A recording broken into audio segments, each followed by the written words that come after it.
లేకుండానో ఆపానని మీరు చెప్తున్నారు. కానీ దాన్ని కేంద్ర అటవీ పర్యావరణ శాఖ ఆ 13 హెక్టార్ల భూమిని అటవీ శాఖ పరిధి నుంచి మినహాయించి రెవెన్యూ శాఖకి ఏం అప్పగించలేదు, దేవాదాయ శాఖకి ఏం అప్పగించలేదు. మీరు ఆ పని చేయలేదు. గొప్పగా ఏం చెప్తున్నారు, అవసరమైతే ఎంత పరిహారమైనా ఇస్తాం, దానికోసం ఎలాంటి చర్యలైనా తీసుకుంటామని ఈ ట్వీట్లో రాశారు. ఏం తీసుకున్నారు మీరు? ఒకవేళ తీసుకుని ఉంటే ఆ 13 హెక్టార్ల భూమి అటవీ పర్యావరణ శాఖ పరిధి నుంచి, కేంద్ర అటవీ పర్యావరణ శాఖ పరిధి నుంచి రాష్ట్ర ప్రభుత్వాధీనంలోకి ఎందుకు రాలేదు? ఎందుకు తీసుకురాలేకపోయారు మీరు? అవన్నీ మరుగున పడేసి ఇప్పుడేదో దాన్ని మతం రంగు పులిమి దాన్ని ఏదో రాజకీయం చేయాలనుకుంటున్నారు. Point number 1. అసలు కాశీనాయన క్షేత్రం ఏంటి?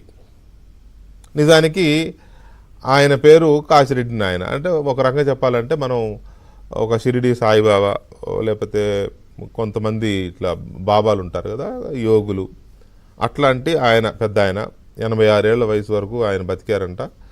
ఆయన ఆ ప్రాంతంలో రాయలసీమ జిల్లాల్లో లేకపోతే నెల్లూరు నుంచి అవతల ప్రాంతాలు తిరిగేవారు, చాలా సేవ చేశారు ప్రజలకి, కొన్ని మహిమలు అవి ఉండేవి. ఆయన స్మారకార్థం అక్కడ ఒక ఆశ్రమం పెట్టుకున్నారు ఆయన బతికుండగానే. అది కంటిన్యూ అవుతుంది, నో డౌట్. కాశిరెడ్డి నాయనని కాశీనాయన అని పిలుచుకుంటారు. దాని పేరు జ్యోతి క్షేత్రం. గుడ్, అంతవరకు బాగుంది. ఎవరి నమ్మకాలు వాళ్ళవి, హ్యాపీ. ఇప్పుడు దాన్ని కాపాడి మొత్తం హిందూ ధర్మాన్ని మొత్తం కాపాడేశాను అంటాడు ఆయన.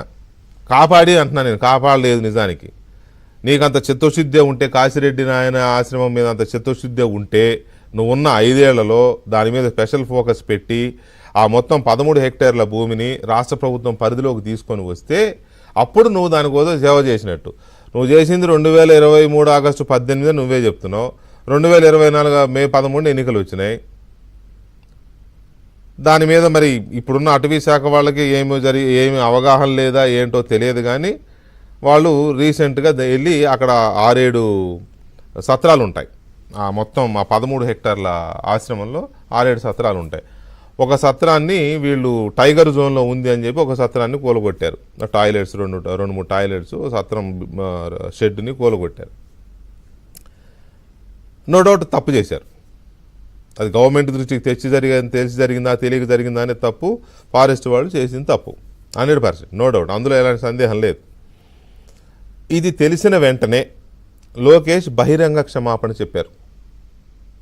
మంత్రిగా ఉన్న లోకేష్ భక్తులకి, రాష్ట్ర ప్రజలకి బహిరంగ క్షమాపణ చెప్పారు. వెంటనే వెరీ నెక్స్ట్ డే బహిరంగ క్షమాపణ చెప్పి, ఆ విజువల్స్ కూడా వేయండి అయ్యా, విజువల్స్ ఉన్నాయి కదా, కట్టిస్తున్న విజువల్స్. బహిరంగ క్షమాపణ చెప్పి, నేను నా సొంత ఖర్చుతో దేన్నైతే కూలగొట్టారో అది పునర్నిర్మించడమే కాదు, ఆ క్షేత్ర అభివృద్ధి కోసం అవసరమైన అన్ని చర్యలు తీసుకుంటాం ప్రభుత్వం వైపు నుంచి అని వెంటనే 24 గంటలు తిరగకుండా లోకేష్ గారు ఇచ్చిన స్టేట్మెంట్ అది. ఆ ప్రకారమే వెంటనే పునర్నిర్మాణం జరిగిపోయింది. ఆల్మోస్ట్ ఫినిషింగ్ వర్క్ జరుగుతోంది అక్కడ. సో ఇప్పుడు నేను మొదటి పాయింట్కి వస్తా. దేవుడంటే భక్తి భయం ఉన్నది ఎవరికి? ఎవరి హయాంలో ఆధ్యాత్మిక శోభ విలసిల్లింది? ఎవరి హయాంలో హైందవ ధర్మాన్ని పరిరక్షించారు? ఇదండి. జగన్మోహన్ రెడ్డి హయాంలోనంట ఆధ్యాత్మిక శోభ విలసిల్లిందంట. నువ్వును స్వరూపానంద స్వామి మీ ఇద్దరు ఒకళ్ళొకళ్ళు వాటేసుకొని ముద్దులు పెట్టుకుంటే ఆధ్యాత్మిక శోభ విలసిల్లిందా? హిందూ ధర్మాన్ని మీ ఇద్దరు కలిసి కాపాడారా? ఇంకేమంటారు? ఎవరి హయాంలో హైందవ ధర్మాన్ని పరిరక్షించారు? ఎవరిని స్వామి హైందవ ధర్మాన్ని పరిరక్షించింది? మీరా? హిందువుల గొళ్ళలోకి వెళ్ళి మత ప్రచారం చేసేలాగా ప్రోత్సహించి, స్విమ్మింగ్ పూలలో బాప్టిజం ఇప్పించి, హిందువులను భయపెట్టి తీసుకొచ్చి బాప్టిజం ఇప్పించి, ఇదా మీరు చేయించింది? మీ హయాంలో మత మార్పిడులు ఏ స్థాయిలో జరిగాయో గుర్తున్నాయా? పర్సంటేజ్ ఎంతో మీకు ఐడియా ఉందా? లెక్కేసుకున్నారా? బాగా చేసామని గొప్పలు చెప్పుకున్నారు, కానీ ఎన్ని మత మార్పిడులు చేశారనేది హిందూ రికార్డ్స్లో ఉంది. మీ రికార్డ్స్లో లేదేమో, ఎందుకంటే మీరు అదే పని మీద ఉన్నారు కాబట్టి. అది ఈయన చెప్పేది. ఆధ్యాత్మిక శోభ విలసిల్లిందంట, హైందవ ధర్మాన్ని పరిరక్షించారంట. ఒక్క తిరుమలలో ఒక్క ఉత్సవానికైనా మీరు సతీ సమేతంగా వెళ్ళారా ఆధ్యాత్మిక శోభ విలసిల్లడానికి? ఒక్కటంటే ఒక్కది చెప్పండి. ఇక మూడో పాయింట్, హిందూ ధర్మంపై జరుగుతున్న దాడులకు ఈ ప్రత్యక్ష సాక్ష్యాలు కావా అంట. ఏది కాశీనాయన క్షేత్రంలో ఒక ఆశ్రమం కూలగొట్టారు, అది తప్పే. మంత్రి లోకేష్ వెంటనే క్షమాపణ చెప్పారు, అక్కడ రిస్టోర్ అయిపోయింది అదంతా.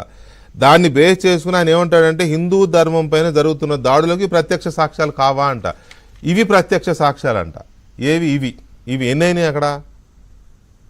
మరి దీనికే నువ్వు ఇంత గుండెలు బాధేసుకుంటే హిందూ ధర్మానికి ఏదో జరిగిపోయింది అని, మొసల కన్నీళ్ళు అందరికీ తెలుసులే. కానీ 300 టెంపుల్స్ మీ హయాంలో జరిగిన దాడులు, 300 టెంపుల్స్ని సర్వనాశనం చేశారు. నిజాం హయాంలో హైదరాబాద్ తెలంగాణ నిజాం సంస్థానంలో రజాకార్లు ఎలాగైతే చేశారో మీ హయాంలో మీ మనుషులో లేకపోతే మీ కార్యకర్తలో లేకపోతే ఇంకెవడన్నానో తెలియదు, జరిగింది మీ హయాంలో కాబట్టి మీరే బాధ్యులు. దానికి 300 ఆలయాల మీద బీభత్సకాండ జరిగింది. ప్రతి హిందువు కంటికి రెప్పలా కాపాడుకునే శ్రీరాముడి విగ్రహం యొక్క తల నరికేస్తే ఏంటి నాయన మీరు చేసిన ఘనకార్యం? ఇప్పుడు లోకేష్ చెప్పినట్టు నువ్వేమన్నా క్షమించమని అడిగావా? హిందూ లోకానికి క్షమించమని అడిగావా? దానికి పరిహారంగా నువ్వేమన్నా పొలిగింతలు పెట్టావా? ఆ గుడి దగ్గరికి వెళ్ళి పొర్లు దండాలు చేసావా నన్ను క్షమించమని? దానికోసం నువ్వేమన్నా స్పెషల్ యాగాలు యజ్ఞాలు ఏమైనా చేసావా ఆ పాప పరిహారం జరగాలని? అసలు 300 ఆలయాల మీద దాడులు జరిగితే ఎంతమందిని అరెస్ట్ చేసావు నీ హయాంలో? చివరికి ఎవడో మతి తప్పినోడు పిచ్చెక్కినోడు చేస్తున్నారు అని ఒక స్టేట్మెంట్ వదిలేశారు అంతే. ఒక్కటైనా జరుగుతున్న దానికి నేను చింతిస్తున్నా నన్ను క్షమించండి అని ముఖ్యమంత్రి హోదాలో ఒక్క స్టేట్మెంట్ ఇచ్చావా? I'm asking directly.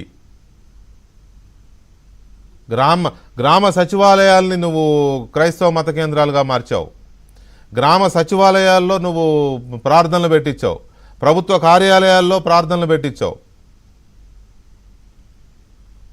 Swimming పూల్స్లో baptism ఇప్పించావు. Swimming పూల్లో ఎవడన్నా బాప్టిజం ఇస్తాడా?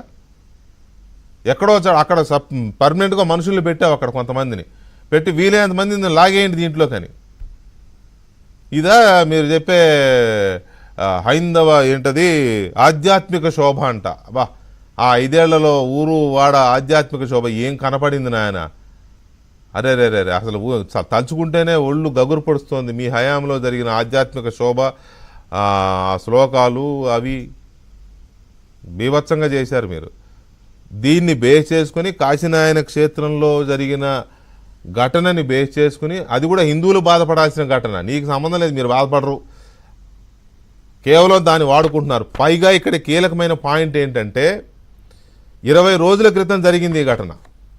అసెంబ్లీ జరుగుతున్నప్పుడు జరిగిన వెంటనే లోకేష్ క్షమాపణ చెప్పారు. వెంటనే దానికి ఆయన సొంత నిధులు విడుదల చేయడం, అక్కడ పనులు జరగడం మొదలైపోయింది. నిన్న ట్వీట్ చేశారండి తాపీగా. అయినా మరి ఆలోచించాడో ఏం దొరకట్లేదు మనకి, ఓ రాయి వేయడానికి అనుకున్నాడో ఎవడన్నా సలహా ఇచ్చాడో. నిన్న ఆ ట్వీట్ నిన్నది.